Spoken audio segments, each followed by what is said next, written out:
Outdoor air pollution was responsible for an estimated 4.2 million deaths worldwide in 2015, according to the Lancet medical journal. That fine pollution, according to the New York Times, often comes from burning things, coal, gasoline, or even woody materials and whatever else goes up in flames during wildfires. Richard Peltier is an associate professor of environmental health sciences at the University of Massachusetts Amherst, who studies the effect of air pollution on human health. I asked him for his reaction to the Times reporting and what it means for air quality in our region. Well, what they found isn't really that surprising. Air pollution is everywhere. We know it's here. We've known it for a long time. It's across the United States, here in Western Massachusetts, and in fact, it's a global problem. The New York Times just does a really nice job visualizing data and making that information available to the public. And that's the real strength of that tool that they developed. Yeah, because when you look at it, you can actually see, they visualize the particulate matter. So you can see for your particular region, okay, this area has more particulate. You see that in the graphic, less, et cetera, et cetera.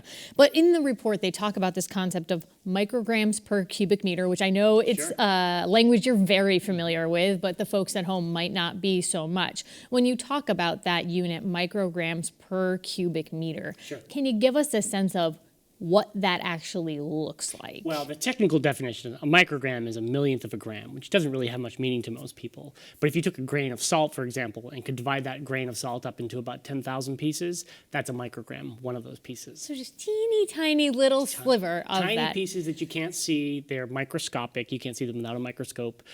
You couldn't see a single particle, but when you see millions and millions of them in your atmosphere, they look like haze and smog to us. Yeah, so they're floating around in the atmosphere, and perhaps here in Springfield, when you look at the air quality in the region, relatively good compared to some of the worst parts of the world. So when we walk outside, we might not see it, but might we, on a day that's more moderate or you know, one of the less good air quality days in the region, would we feel that when we're breathing, or no? For sure. In fact, air pollution is a complicated mixture of both particles, little droplets and crystals floating in the air, but also a variety of gases, so things like ozone. And here in Western Massachusetts, in particular in Springfield, we have a real problem with asthma with children. Roughly 1 in 5 kids have asthma, and that's driven entirely by air pollution. The particulate matter that we see, in fact, on smoggier days when it's a little more polluted, you can see it, and you can often smell it, and it looks like haze to us. In Western Massachusetts, that tends to happen in the summertime. We tend to have the worst air pollution in the summertime. That being said, the winter, we aren't exactly innocent either. Many of our rural communities are impacted by wood smoke in the winter when it's really cold and there's a capping of the atmosphere that traps the pollution at the surface. Then you've got a lot of wood stoves burning and so forth. That causes air pollution that are very localized in more rural communities. So it's not just an urban-rural thing, and it's not just a summer-winter thing. In fact, it's a ubiquitous thing. It happens all of the time for us. Yeah, because you mentioned smog, so I think often our mind's eye might go to those, you know, congested, very urban areas like Los Angeles or New York, where you sometimes can see that smog from engines.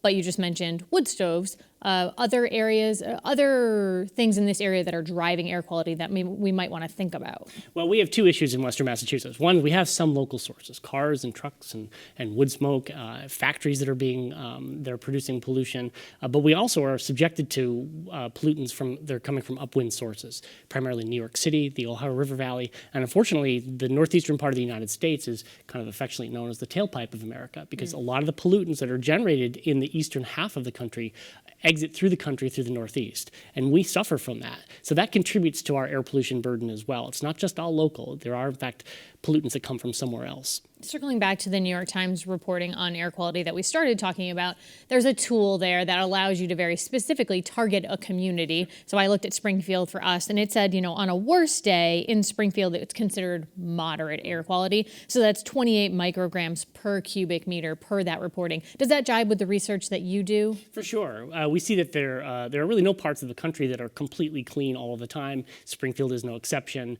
Where I come from in Amherst, we also have air pollution problems. One of the challenges that we have, though, is we have relatively limited monitoring data. These are the instruments that are operated by the U.S. EPA. There are only about a handful of them in Massachusetts. There are about 1,500 across the United States. Yeah, interestingly, when I was looking at the tool, okay, I looked in Springfield, I figured next case, Pittsfield, start keystroking that in. no results for Pittsfield. Why is that? There are very few monitors in that part of the state, and not just in Massachusetts, but also in neighboring New York and Vermont. There just aren't enough data points that we have. So the output that the New York Times was creating is based on what's called a computational model. It's an estimate of what pollution would look like across the country. You could think of it like a heat map, little red splotches and green splotches, depending on whether it's polluted or not.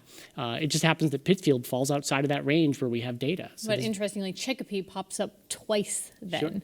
Sure. That's just an aberration of the data set that they've created. I don't know how they created the data set. I've seen the maps that they produced by the University of California, Berkeley. That's the data set that goes into that graphic. But yeah, in fact, they do divide it up into a variety of places in Western Massachusetts, but there are places that are underserved too, where we have no information. Something else that this reporting got me thinking about, they point to the Camp Fire and the poor air quality that resulted from all of those flames and the smoke subsequently, but they also point out in northern India, in New Delhi, which is famous, unfortunately so, for having really, really poor air quality. So it got me thinking about it in two different ways, where obviously industry is producing some of that, but then natural or causes like fire, things like that, the inconsistencies that are created there. So one's sort of, I guess, you can plan for in a certain sense when you have the emittents that are coming from industry, but then a fire is unexpected. So how, as a researcher, are you looking at those two different sources that I'm speaking of there? Are you? Well, it turns out that both actually affect human health. What I'm interested in is how the pollutants that are in our atmosphere affect you and I, whether they cause cancer or asthma or cardiovascular disease, all of these different health endpoints that we worry about. And in reality, we don't know the difference between something that's naturally occurring, like a forest fire, or something that's produced that's man-made, like from a smokestack, for example. But we all kind of lump them all together. And when we talk about that measurement of particulate matter, 28 micrograms per cubic meter, for example, all that is a weight of particles in a volume of air. And it's a kind of a generic way to describe air pollution. In fact, it's analogous to something like looking in your pantry, the amount of food that you have. Some of that food is really good for you, and some of it's really bad for you, but you have some volume of food in your pantry. Air pollution is the same thing. There's a variety of pollutants that are in our atmosphere right now. Some are harmful, some are not, and we can't really disentangle which are harmful and which are not. As a researcher, we're stuck with the conditions that we have. We can't isolate a forest fire and remove that from our studies. It's just not physically possible to do. As we go about our lives, we make choices about what we want to put into our bodies, what we want to feed our children, but we don't have that choice when it comes to breathing. We are stuck with breathing the air that's around us. Yeah, for sure. In terms of that, how long is that particulate matter lingering in the air? And obviously in California, it's going to be more acute, but it's all one system and it's all making its way one place or another, right? Sure. Depending on where the wind is blowing and the weather, we can see the emissions from a forest fire in, say, Alaska or California, or even emissions from China here on the east coast of the United States. Air pollution is a global problem. It does rain out eventually if the rain takes it and drops it to the surface. But the fact is, air pollution emitted in one place goes wherever it wishes to go. And that's one of the challenges when it comes to regulation. We require our EPA, or we ask our EPA to regulate because of this complexity, because air pollution knows no geopolitical boundaries. Once it's emitted, it goes wherever it wishes to go. Yeah, EPA, Environmental Protection Agency, which is the federal agency looking at this, and obviously states are looking at it too. For you, you've been studying this for years as a researcher. Why did you initially get into this particular line of work, looking at air quality? It was when I was a graduate student, I would collect air pollution pieces of paper, these little filters. And they're small discs of paper, and I would collect indoor and outdoor people's homes in New York City. And I made an observation saying that one of these little pieces of paper was dark gray, the other one was black, and another one was white. I wanted to know why there were different colors on these. I was told by my advisor, all that matters is the weight. It's all we care about is the weight of those filters, and that didn't jive with me. And so I wound up going to get a PhD in atmospheric chemistry, which is really studying the chemistry of air pollution and how it changes in the different molecules that you might find in there, and then relating that back to human health.